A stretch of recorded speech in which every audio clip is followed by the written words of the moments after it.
What is going on, everybody? Welcome back to the channel. Aftersound here, bringing you Splinterlands content every single day. We also stream right here on this channel every Tuesday, Thursday, and Sunday morning, so come by and say hello. All right, guys, I want to talk about Chaos Legion, and I have a question that I'd like to pose to the group here, or the community here, and it comes after today's town hall, where we had Aggie talking about Rebellion potentially coming in later in 2023, which is about 4 months. You know, we only have about 4 months left in 2023, so that was relatively big news, at least for me. And then also talking about what a potential print rate for Rebellion would look like. Now, there were no specifics given, but Aggie did say that the print rate would be determined on whatever the market conditions are.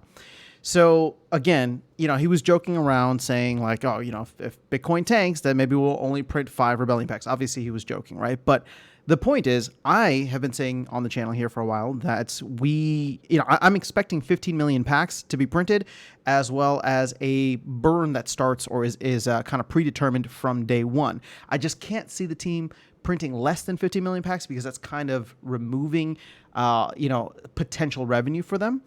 But at the same time, I do think that if Aggie does go down this line, it's not necessarily a bad thing, right? I'm just saying that was my expectation before, and it still is to a certain extent. But the narrative around Rebellion is shifting a little bit, and I do wonder if Rebellion will almost be treated as like a reset, which means looking back at Chaos Legion, I'm curious if Chaos Legion is going to end up becoming, I don't know, the lost set, right? We'll call it that, meaning that there are so many Chaos Legion packs. I mean, we burned 16.8% of Chaos Legion packs, over 2.5 million, yet there's still almost 3 million circulating around, and the current player base is not anywhere near large enough to eat through the circulating packs or the open packs, right? There's 9.6 million packs that have been opened. The cards are circulating around, but all these cards are at the bottom, at the bottom of the barrel prices,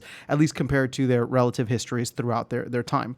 So as we think through what could be going on or what may happen in the future, now this is obviously, you have to take into account that land is going to eat up some cards. And so you could even say, maybe instead of Chaos Legion being like the lost set, Chaos Legion is going to be the land set, right? It's going to be the land feeder set in many ways, because there's just so many extra cards. So if we do get to a point in the future where Rebellion does come out in the next, again, we'd have to hear about it probably within the next 3 months, because if the sale is happening maybe in the start of December or something, that would be, that would be happening relatively soon. So my whole point with this is what happens to the legacy of Chaos Legion?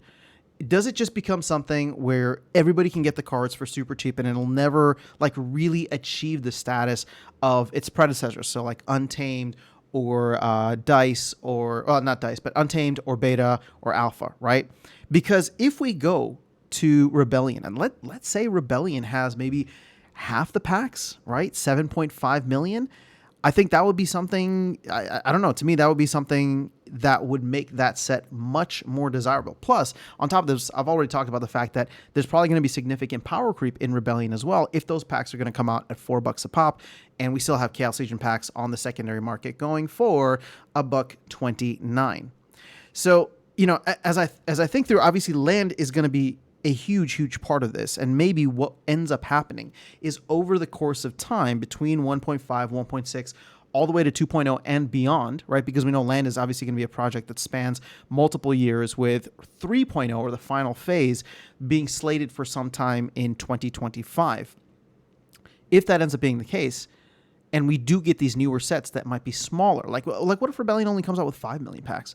That could be something where all of these other cards start to hold their value well, or at least much better than something like Chaos Legion. I mean, hell, look at Rift Watchers. You can even see now we've burned over 10% of the total packs, and there were only 3 million of them.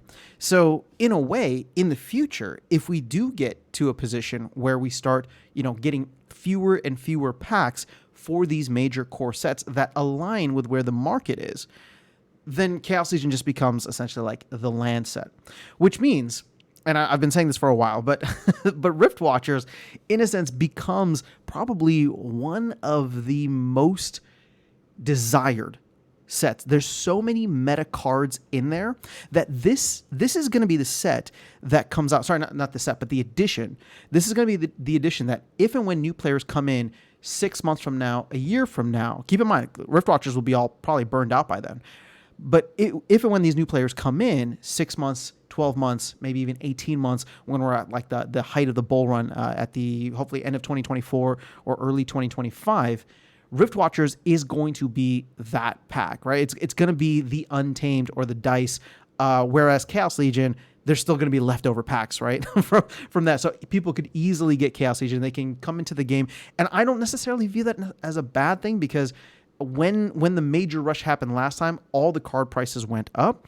And there was no easy way for players to get in. But if you have something like Rift Watcher cards and Untamed cards and maybe even new Rebellion cards that are, at least for the context of Modern, right? Rift Watchers and Rebellion in 2024 that have their value, keep their value, and their cards, that they actually appreciate in value over time.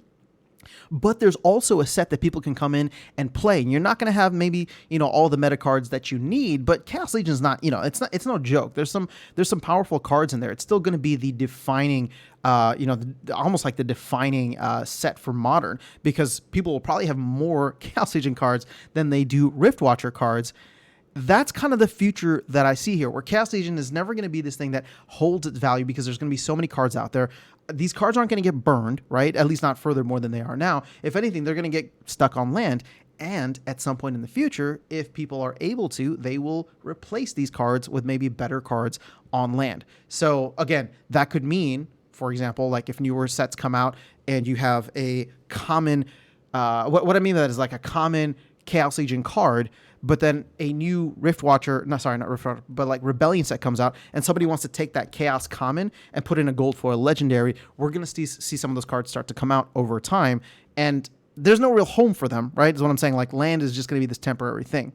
But again, Rift Watchers is now where I'm focusing a lot of my attention, and I haven't leveled up or maxed out either deck, my Chaos Legion or my Rift Watchers, but I'm kind of starting to make this pivot now after land is done, because I think there's still some time here.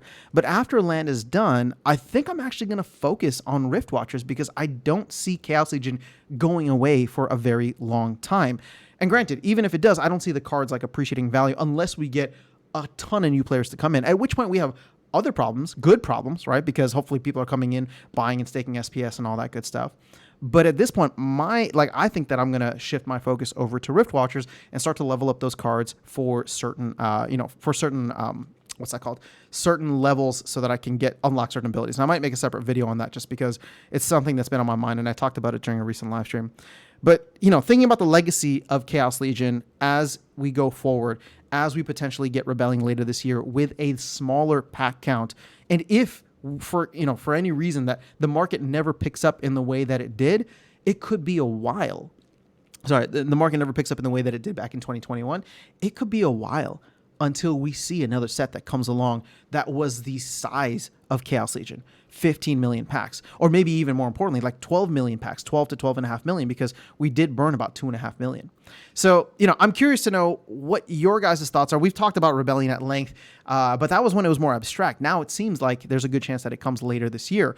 But what do you think that does? If we do get a smaller print rate, 5 million, 7 million, maybe even 10 million, what does that do to the legacy of Chaos Legion? And do you think that land will be enough, 1.5, 2.0, maybe even 2.5, to soak up all those Chaos Legion cards to make them relevant in terms of like holding or increasing their value? Again, this is not financial advice. I'm not looking at this through a financial lens. I'm just saying that most of the assets here over time appreciate in value due to their scarcity. Whereas we're looking across the board now and seeing that there's just a ton of Chaos Legion cards, and that the future set, which is supposed to be bigger, better, stronger than Chaos Legion in many ways, might be downsized in terms of its overall print rate, and what that impact could have. So let me know your thoughts, how you see Chaos Legion kind of playing out, or if you agree or disagree with me on kind of my view over the next 6, 12, 18 months when it comes to Chaos Legion. Again, I'm not, I'm never going to have a max deck unless Chaos Legion prices plummet even further than they are now. But at the same time, it's like, I don't see that necessarily as a bad thing. If there's going to be cheap packs for people to come in and play and just get started, that's going to be a good thing in the short to medium term. And yeah, we'll see how this plays out. But let me know your thoughts in the comments below. Otherwise, I'll catch you all in the next video and see you around the game. Take care.